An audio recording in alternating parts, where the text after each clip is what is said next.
he died an honorable death. He died in an American B-25 with an American crew because Roosevelt and Churchill had given him American pilots and American supplies to drop behind the lines to the Chindit campaign in Burma, and that plane crashed with all its crew. And he's buried in Arlington National Cemetery because they couldn't separate the remains of the American crew from him, and he's there buried in Arlington National Cemetery as a heroic person, whatever you think of him. He was banned from Palestine in the 1930s by the British government, who thought that he was too friendly with the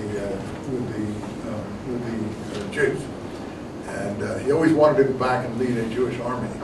And he was a Plymouth Brethren. He was an evangelical Christian, and he loved the Bible, and he always read the Bible and took it literally. And when he went down to Ethiopia, and he was the only victorious British general in World War II at that time, in 1940, 41, 42, when the British were having all of the reverses, he led a guerrilla army where he brought some of his Israeli kibbutz assistants down with him and others.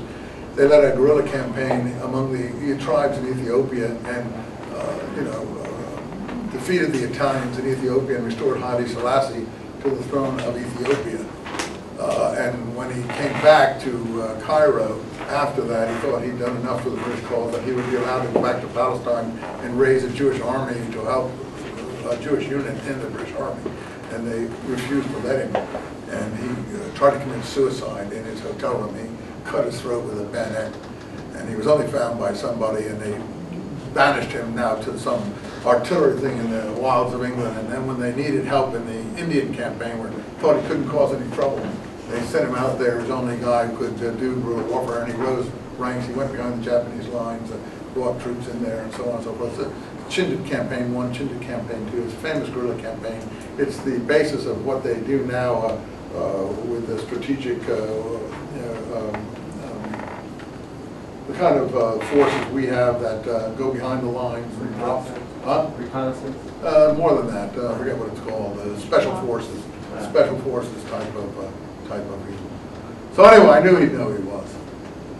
And he took his glass and knocked it down on the table and said, "No, I will not drink to that traitor." Now those are his very words. Or were they? So,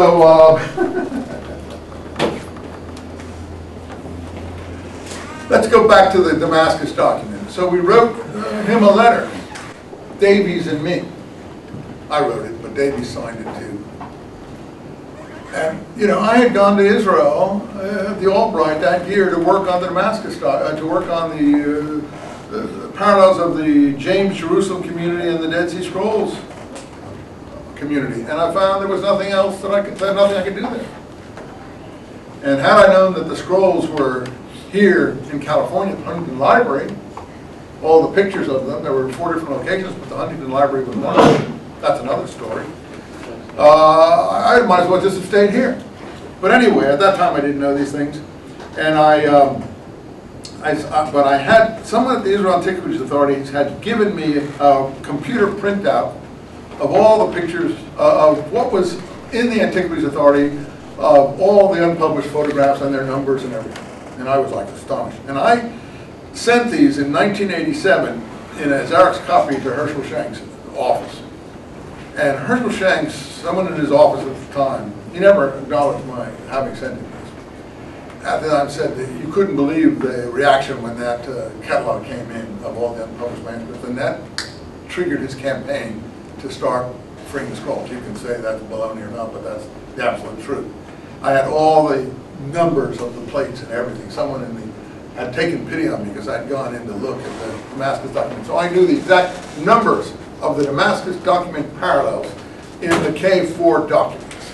Now, the point is that we wanted to know what in the Cairo Geniza document of these things was parallel in the Qumran versions.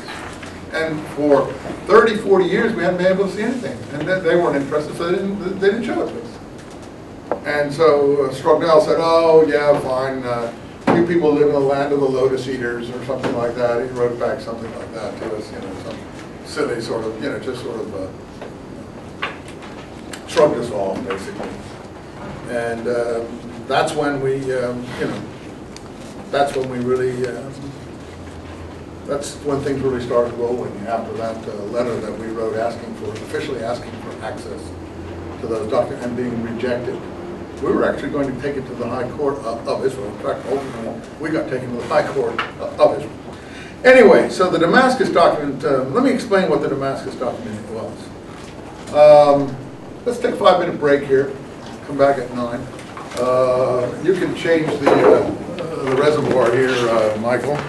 And then I'm not going to take... All right, so what is the Damascus document? What is the Damascus document?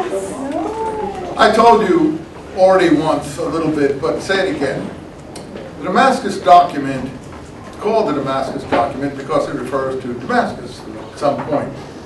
Literally, the new covenant in the land of Damascus. That's what I wrote this book about, basically. The reason I call it the New Testament Code, this book, is because New Testament really means New Covenant. And I subtitled it, The Cup of the Lord, the Damascus Covenant, and the Blood of Christ, because you have in the Damascus document a covenant, a new covenant in the land of Damascus. That's why it's called that. And you know that in the New Testament, Damascus is a big deal, particularly in the book of Acts and to a lesser extent in Paul's letters. But Paul supposedly has a vision on the road to Damascus. The Damascus document speaks about the star, or the interpreter of the law, interpreting the star prophecy who came to Damascus. That doesn't mean it's the same. I'm just saying they're in the same framework of reference. 2 Corinthians talks about Paul's escape down the walls of Damascus in a basket. Book of Acts says Paul escaped down the walls of Damascus in a basket because he had thrown the Jewish synagogues there into confusion and to escape the Jews who wanted to kill him. Sounds a bit like my toast in the all-white garden, I think. Person's been reading the same literature, obviously. The Waldheim literature. I don't want to... But if you look at Paul's letter to the Corinthians, I think it's chapter 11, second letter to the Corinthians,